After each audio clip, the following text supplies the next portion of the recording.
Bismillahirrahmanirrahim. Assalamualaikum warahmatullahi wabarakatuh. Alhamdulillah, puji syukur kita panjatkan kehadirat Allah Subhanahu wa Ta'ala, sehingga pada hari ini kita masih diberikan kesehatan dan kesempatan untuk melanjutkan perkuliahan kita pada mata kuliah evaluasi pembelajaran. Ya, salawat dan salam talaqullah kita kirimkan kepada junjungan Nabi Muhammad SAW sebagai suri tauladan bagi kita semua. Ya, adik-adik, semoga semuanya dalam keadaan sehat walafiat, sehingga dapat melaksanakan pembelajaran dengan lancar, efektif, dan efisien. Dan kita sama-sama berdoa semoga corona ini segera berlalu, sehingga kita dapat melaksanakan pembelajaran secara tatap muka di Fakultas Teknik Parangtahun. Ya, adik-adik, pada pertemuan sebelumnya kita telah mempelajari mengenai prinsip-prinsip penilaian. Ya, sedangkan pada minggu ini kita akan mempelajari mengenai acuan penilaian. Ya, salah satu yang menjadi prinsip penilaian adalah berdasar pada kriteria penilaian. Jadi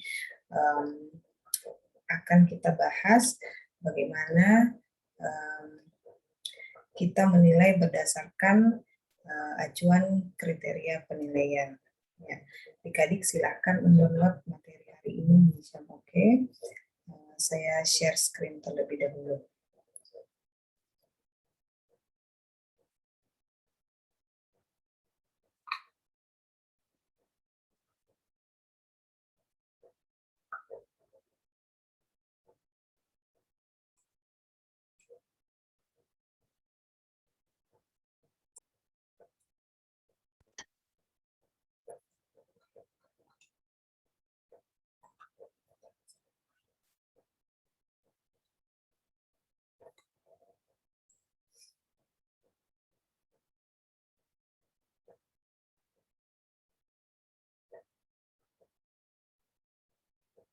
Ya, mengenai acuan penilaian, ya, jadi acuan penilaian ini merupakan dasar, rujukan,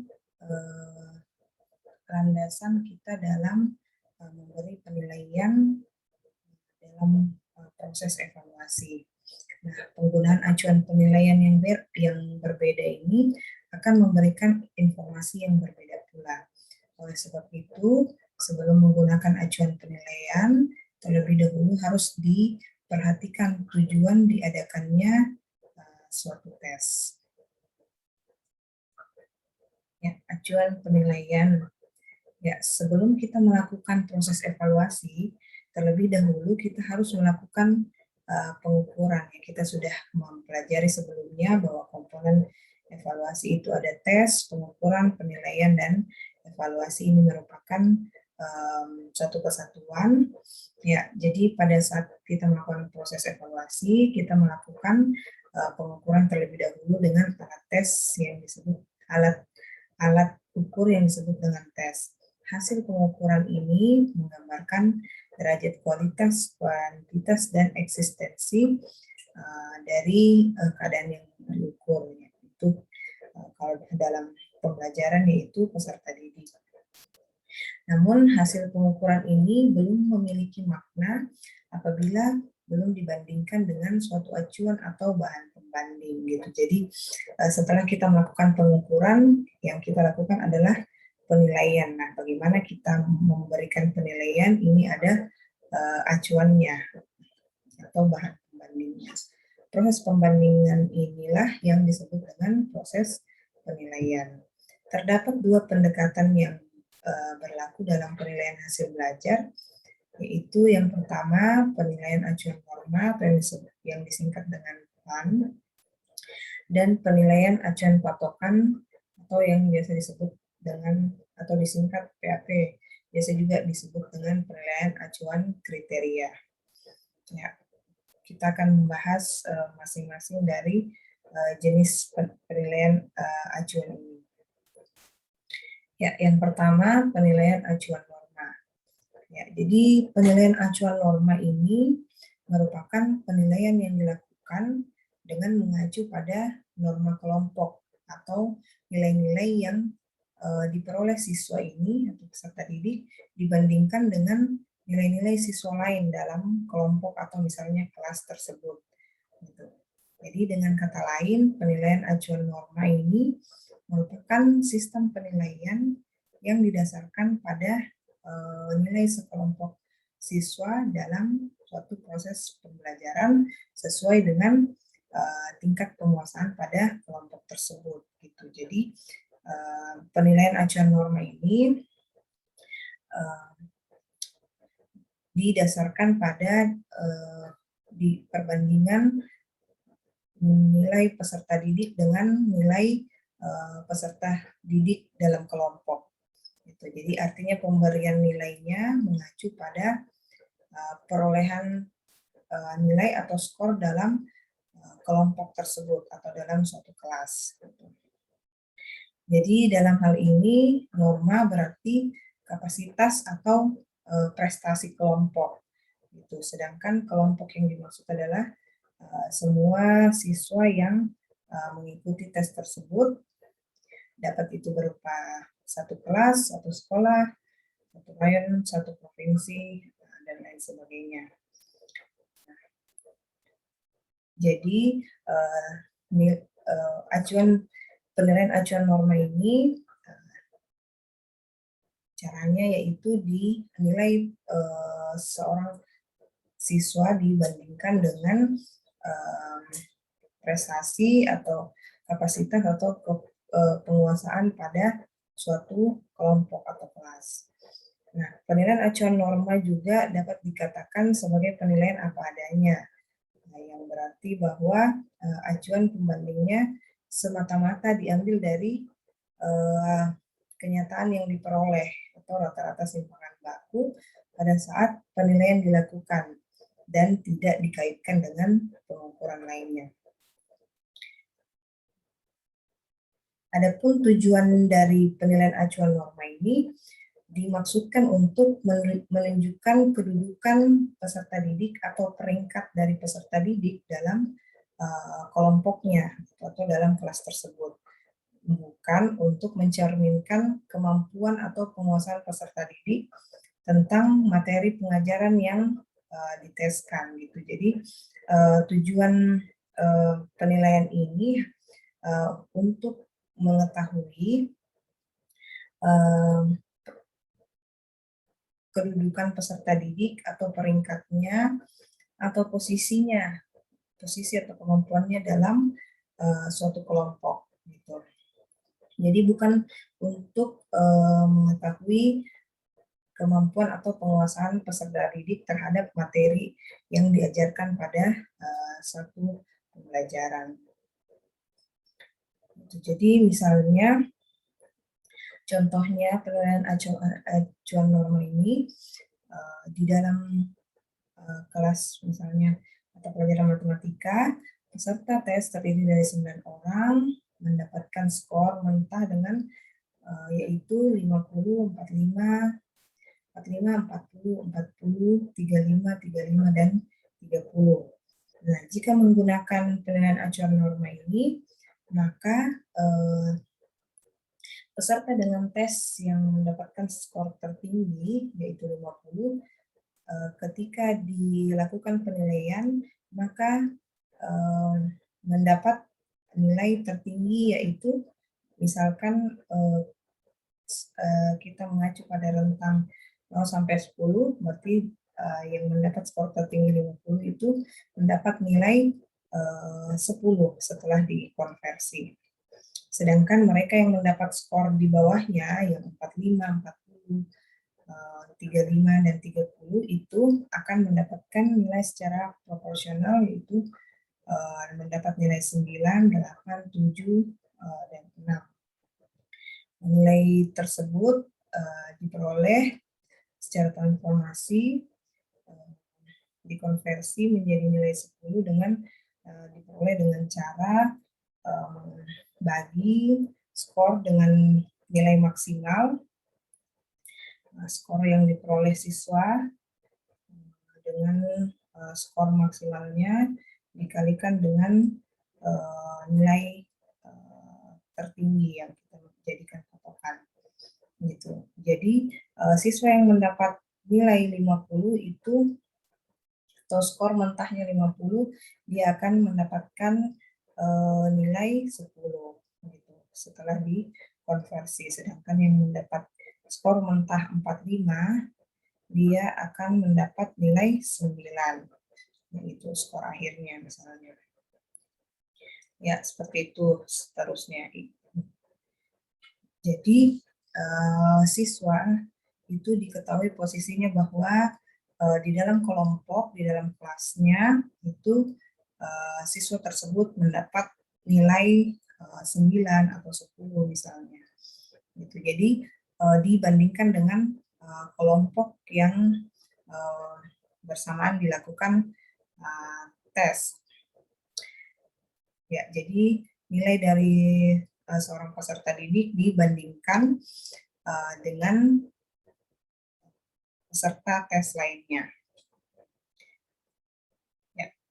Kemudian untuk penilaian acuan patokan atau yang disingkat PAP. Nah, penilaian acuan patokan ini merupakan model pendekatan penilaian yang mengacu pada suatu kriteria pencapaian tujuan atau TKP. Ya, yang telah ditetapkan sebelumnya gitu. Jadi ada kriteria pencapaian yang menjadi patokan yang telah ditetapkan sebelumnya. Ya, PAP ini merupakan suatu cara untuk menentukan kelulusan siswa dengan menggunakan sejumlah patokan. Ya, bila siswa tersebut telah memenuhi patokan tersebut, maka akan dinyatakan berhasil.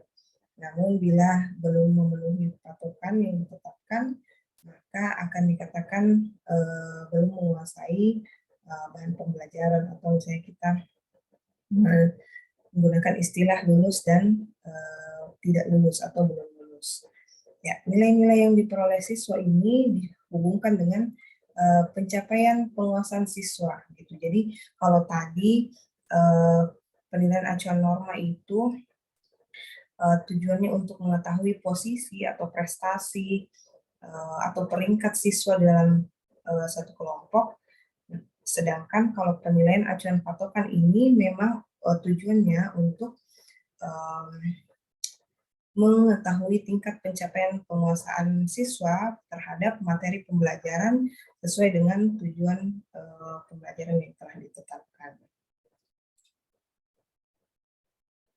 Ya, jadi tujuan penilaian acuan patokan ini untuk mengukur secara pasti tujuan atau kompetensi yang telah ditetapkan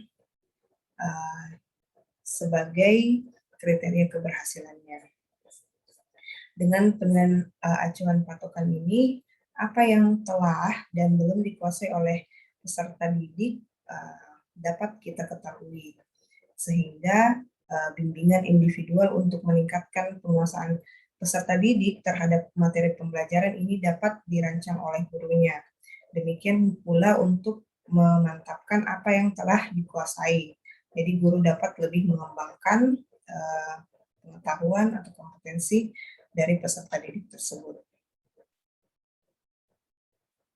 Ya, ini adapun contohnya. Jadi umumnya patokan nilai yang digunakan itu dalam bentuk rentang skor gitu. Jadi misalnya dibuatlah acuan penilaian dengan rentang skor berikut, misalnya 8 sampai dengan 80 sampai dengan 100 mendapat nilai A, 70 hingga 79 mendapat nilai B, 60 sampai dengan 69 mendapat nilai C, 45 sampai dengan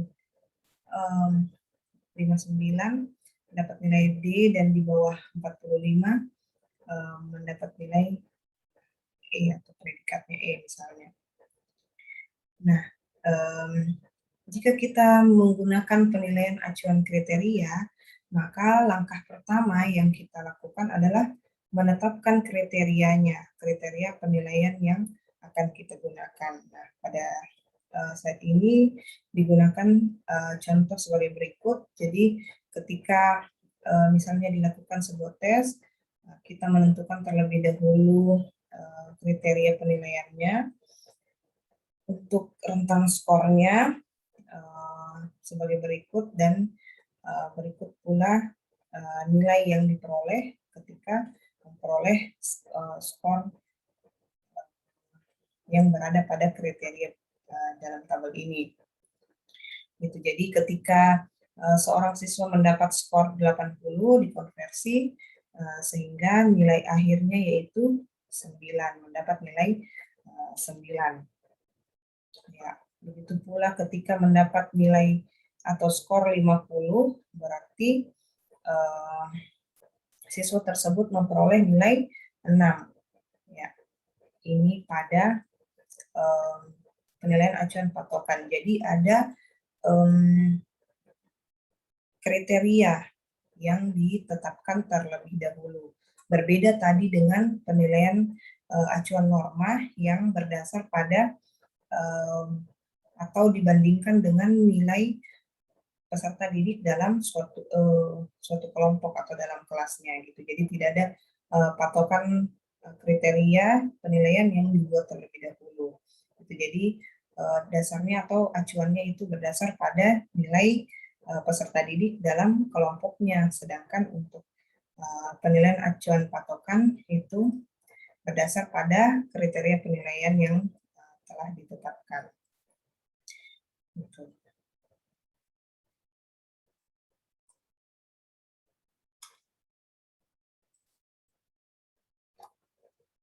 Ya, jadi misalnya ini untuk hasil ujian 40 siswa sebagai berikut.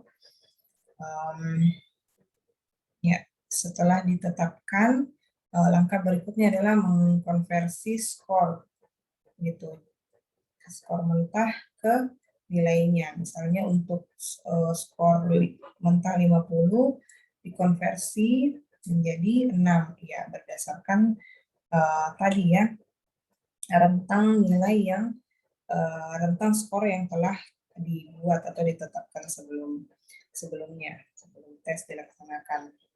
Nah, sedangkan untuk 45 skor 45 dikonversi menjadi nilai 5. 45 masuk di sini ya mendapatkan nilai 5. Begitu seterusnya 30 dikonversi menjadi nilai 4.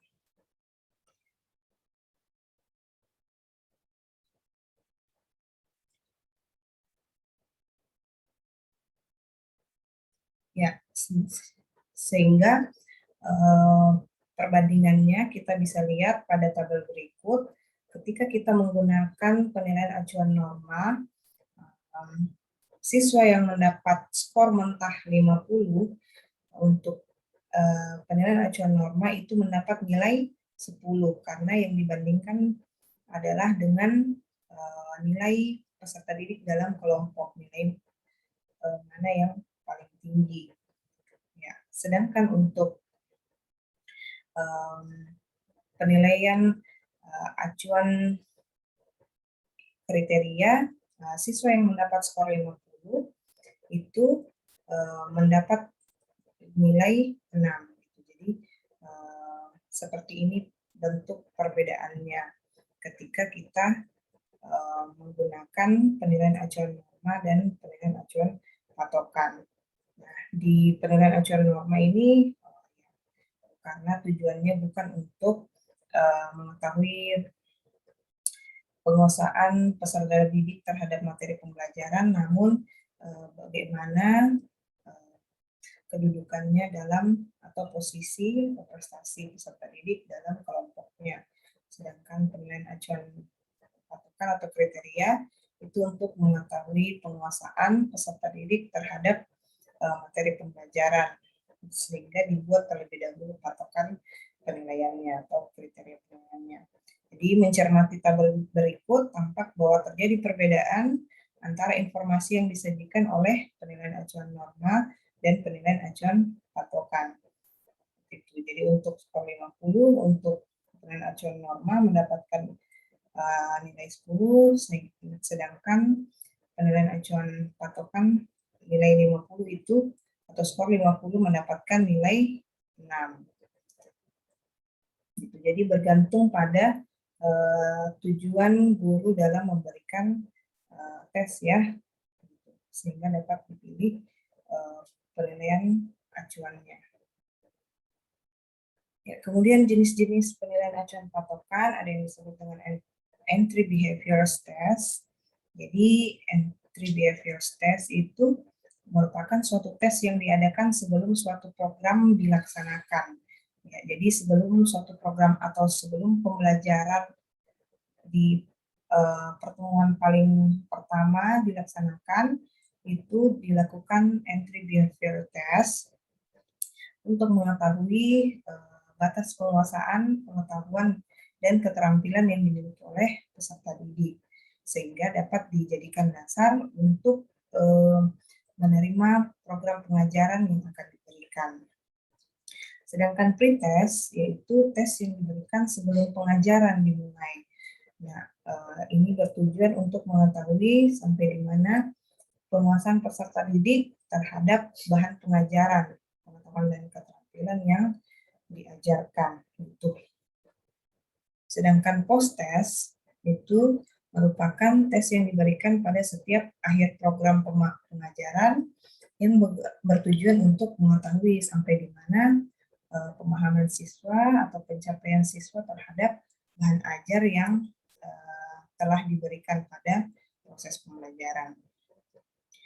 Kemudian jenis penilaian acuan patokan yang keempat yaitu embedded test, merupakan tes yang dilaksanakan di sela-sela waktu pada waktu tertentu selama proses pengajaran berlangsung.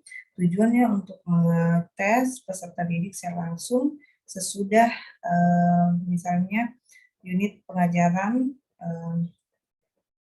sebelum post-test, dan juga untuk mengecek kemajuan siswa untuk remedial sebelum post-test. Gitu. Jadi embedded test ini tes yang dilakukan di sela-sela waktu tertentu selama proses pengajaran berlangsung, ya, untuk mengetahui pemahaman peserta didik.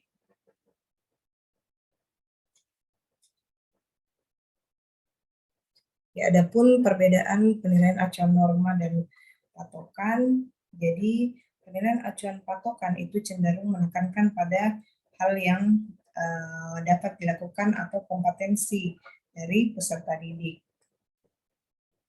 Ya, bukan membandingkan peserta didik dengan peserta didik lainnya. Sedangkan penilaian acuan norma itu lebih berfokus pada membandingkan hasil belajar peserta didik dengan peserta didik lainnya dalam suatu kelompok.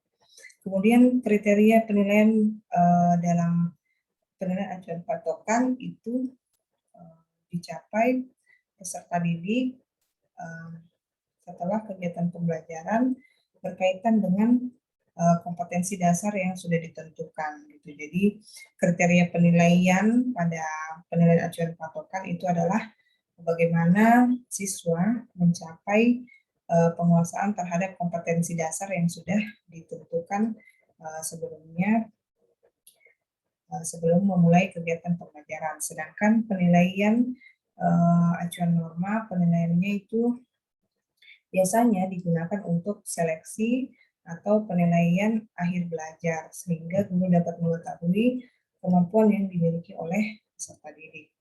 Nah, tujuan PAP atau tujuan penilaian acuan patokan itu untuk mengukur ketercapaian tujuan atau kompetensi pembelajaran yang telah ditetapkan sebagai kriteria keberhasilan dalam proses pembelajaran. Sedangkan untuk penilaian acuan norma, tujuannya itu untuk mengklasifikasikan peserta didik sesuai dengan tinggi rendahnya kemampuan dari peserta didik tersebut. Ya, kemudian penilaian acuan patokan digunakan untuk menjelaskan hasil tes formatif, sedangkan penilaian acuan norma digunakan untuk menjelaskan hasil tes sumatif. Kemudian penilaian acuan patokan mengukur sejumlah membesar kompetensi dengan sedikit butir tes. Jadi memang kompetensi dari siswa yang akan diukur dengan sekian soal gitu, atau sekian soal yang diberikan dalam tesnya. Sedangkan untuk penilaian acuan norma digunakan untuk mengukur sejumlah terbatas kompetensi, maksudnya tidak untuk mengukur kompetensi peserta didik secara keseluruhan dengan banyak atau sedemikian banyak butir tes. Ya, adapun kelebihan dari penilaian acuan norma, yaitu penilaian ini digunakan untuk menetapkan nilai secara maksimal.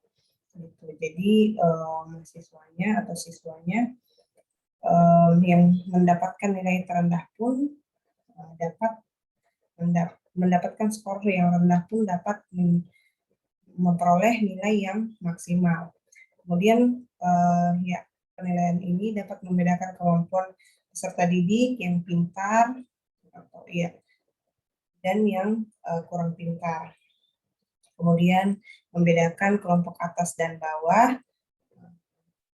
Kemudian fleksibel dapat menyesuaikan kondisi yang berbeda, menyesuaikan kondisi kelompok atau peserta didik yang berbeda. Kemudian mudah menilai karena tidak ada patokan. Langsung dibandingkan dengan skor yang diperoleh dalam kelompok, kemudian dapat digunakan untuk menilai ranah kognitif, afektif, dan psikomotor. Sedangkan kelebihan penilaian patokan itu dapat membantu guru merancang program remedi karena ada misalnya nilai standar yang dijadikan kriteria. Kemudian tidak membutuhkan perhitungan statistik yang rumit, dapat mengukur ketercapaian tujuan pembelajaran karena guru dapat mengetahui sampai sejauh mana nilai yang diperoleh siswa terhadap tes yang diberikan. Nilainya bersifat tetap selama standar yang digunakan sama. Jadi tidak timpang seperti tadi perubahan nilai gitu, selama standar atau kriteria penilaiannya itu yang digunakan sama. Kemudian hasil penilaian dapat digunakan untuk umpan balik atau mengetahui apakah tujuan pembelajaran sudah tercapai atau belum. Jadi menjadi bahan evaluasi dari guru. Banyak digunakan untuk kelas dengan materi pembelajaran berupa konsep. Jadi ketika pembelajaran itu berupa konsep atau teori, biasanya menggunakan penilaian acuan patokan. Kemudian lebih mudah untuk menilai karena ada patokannya. Gitu. Itu dulu materi kita hari ini mengenai acuan penilaian.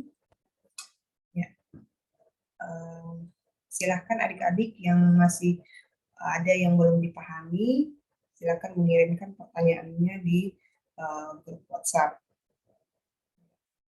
Itu dulu untuk materi kita hari ini. Terima kasih. Setelah ini adik-adik bisa mengecek tugasnya di chat tugas untuk minggu ini. Terima kasih atas perhatiannya. Saya akhiri. Assalamualaikum warahmatullahi wabarakatuh.